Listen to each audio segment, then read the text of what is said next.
Hey, strivers and thrivers. The 4th of July, it came and went, but what about your presence and experience? Welcome to a special edition of Ask Aunt Bougie. What really happened this 4th of July? I'm answering your real letters about holiday etiquette slip-ups, style wins and fails, and mindset moments that made you pause. It's all here with poise, polish, and a little side eye of truth. Let's get into it. As you know, you can always reach out to me, add those comments in the comment section as well. If you have any of your own questions, I'd be happy to filter them in. You can come to me anonymously if you don't want everybody knowing your business or what you're thinking or what you experience, or by name as well. I'd be more than happy to include you in on this as well and give you some feedback, advice, and just some guidance from your dear Aunt Bougie. So our first letter, it comes from Jasmine in Atlanta. And Jasmine wrote, Dear Aunt Bougie, my friend brought me to a cookout where I didn't know anyone. Turns out I wasn't actually invited. Was I wrong for staying? Oh, Jasmine, woo, this one is a tender faux pas with good intentions. Now, here's the truth. Just because your friend was invited doesn't mean you automatically were. Cookouts, we all know, they may feel casual, but every host, no matter what the event, they do have a mental guest list, even if it's just on a napkin, if you're one of those. All right. If you arrive unannounced, you do run the risk of being perceived as extra and not in the way that we love. So, what I would recommend is next year around in the future, have your friend check in advance. And if you do go, bring a small gift, a dessert tray, a floral arrangement, even a six-pack of sparkling water, something that small. It says, I honor your space. Presence is a privilege. Remember this. It's not a pass. And that's how we do it bougie style. If you have any feedback on that or want to add anything else for Jasmine, by all means, drop it in the comments or any similar experience that you've had. We'd love to hear.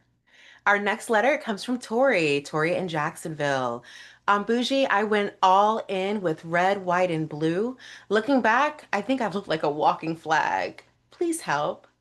So, Tori, don't beat yourself up, darling. You were festive, right? But next time, let's elevate the palette. Instead of that traditional primary red, white, and blue that just hollers, how about maybe trying cranberry, cream, and navy for a more refined nod to the holiday? You can pair it with gold statement earrings or a soft clutch and a neutral tone. You don't have to match the flag to honor the day because presence, it's about essence, not excess. Our next letter, it does come from an anonymous person here. So the question is, Dear Aunt Bougie, I left the cookout early. I was overwhelmed by the noise, the conversations, the performance of it all. Was that wrong? So, dear overwhelmed, wrong? Absolutely not. What you did was protect your peace, all right? We all know holidays can be loud. There's a lot going on, literally and energetically. So if you found yourself overstimulated by forced conversation or performative patriotism or surface level smiles, you were well within your right to exit with elegance. Next year, something you can do is just set your intention early. Go with a purpose and leave when your spirit says, we're done here. That's not rude, that's refined element. Now, I'm sure we all deal with this. Holiday times can be quite stressful for many of us, or if you deal with social anxiety, just kind of going to any function or any place with a lot of people. We know there's fireworks going off, there's laughter, there's drinking, there's lots going on. So, by all means, always protect your own peace, your own space within as well. You don't want to have a good time, please everyone by being there, but then now you have this long recovery period where you're sleeping the rest of the weekend away just to restore your energy levels and come back to yourself. So if you have any additional tips that, if this is something that you also experience, if you have any tips, things that do work for you in these situations, we'd love to hear them. Add those to the comments section. Our next question, it comes from Naomi. Naomi in Philadelphia. Dear Aunt Bougie, how do I politely decline a second helping without offending the host? Now, this can happen any time of the year, not just at the holiday cookout, right? Perhaps you're watching calories and you don't want to have that extra slice of this or that. Or maybe you just don't like anything with onions or mayo, right? But we don't want to offend the host. So that art of graceful refusal, it's something that definitely needs to be learned and practiced. And you've got this. So you can simply say, "Thank you so much. I'm perfectly satisfied for now," with a warm smile, right? It's all about tone, the way you deliver, as we know most things are in life. So just with a warm smile, be light, appreciative, and confident.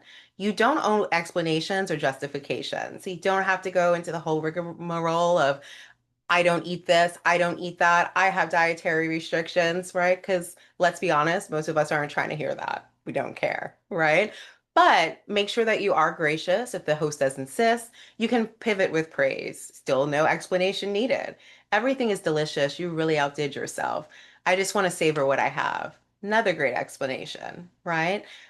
Where you're honoring the host, but you're also getting the attention off. It's not that you don't like it. It's not that you're not having a good time.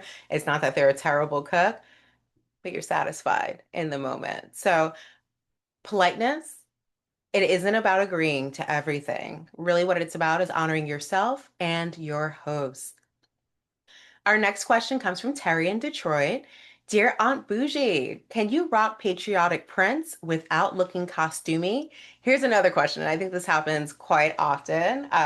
Whether you're going to a patriotic place, like when I went to Pearl Harbor and Hawaii, I had a little jumpsuit with stripes, like red, white, and blue stripes, and the top was just blue and navy blue. And I took a photo around flags, and it's like, oh wow, a walking flag. It was done tastefully, but yet and still, that is the comment you're going to receive. I really don't care too much about people's notice of my fashion choices, right? Say what you want to say. I was having a good time. But if you're not that person, you'll become a little bit more self-conscious. You're probably not wanting to go with the all-out patriotic prince where you are looking like, say, Uncle Sam with the red and white stripes, right? So what I would say to this Star-Spangled Style seeker, absolutely, okay, but moderation is key. We can go with the patriotic prince. We can pull out our annual Old Navy 4th of July t-shirt. You may run the risk of other people wearing the same thing as you with that. However, I would say really choose one statement piece, a scarf, a blouse, a pair of shoes that really nods to the holiday without screaming out costume like you're dressed for the holiday. Pair it with some neutrals or classic silhouettes to balance out the look. Because remember, true style, it's subtle. Okay. Really, you want to make sure you're having that subtle celebration, not an over the top performance. Own your essence, not a cliche. Now, our next question, it kind of goes a little bit more into etiquette. So, anytime we're around family, anytime we're around friends, and the drinks are flowing, and we are in a very um, political climate, there's probably bound to be questions or answers or monologues about what someone thinks about what is going on in the world. Although in etiquette, we always say, what do you not discuss? You don't discuss money, politics, or religion, right? Because those are very sticky topics that people tend to feel very passionately about.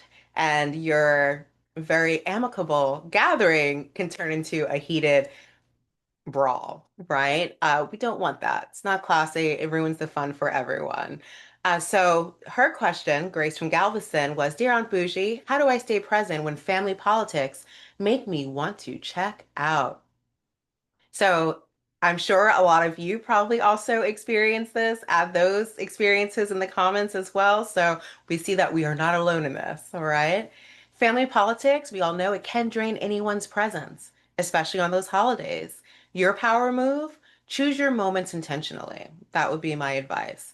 Engage when it feels aligned and disengage when it doesn't. Okay. So you want to make sure that you always remain dignified, just because, you feel passionately about this subject, or you can know that the facts that someone is throwing out are completely wrong, but you don't want to get involved in that. So if it's aligned, if it makes sense to voice your opinion or voice what you've read or what you've researched, by all means do so.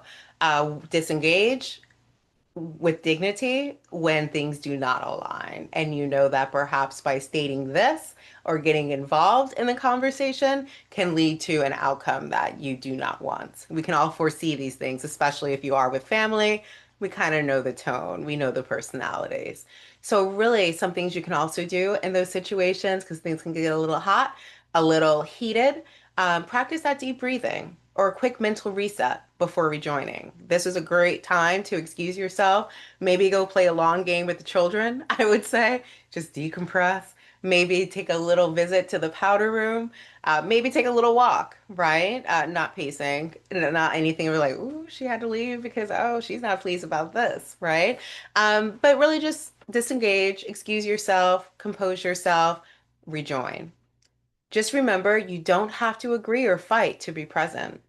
Presence, it's really all about how you show up, not what you tolerate.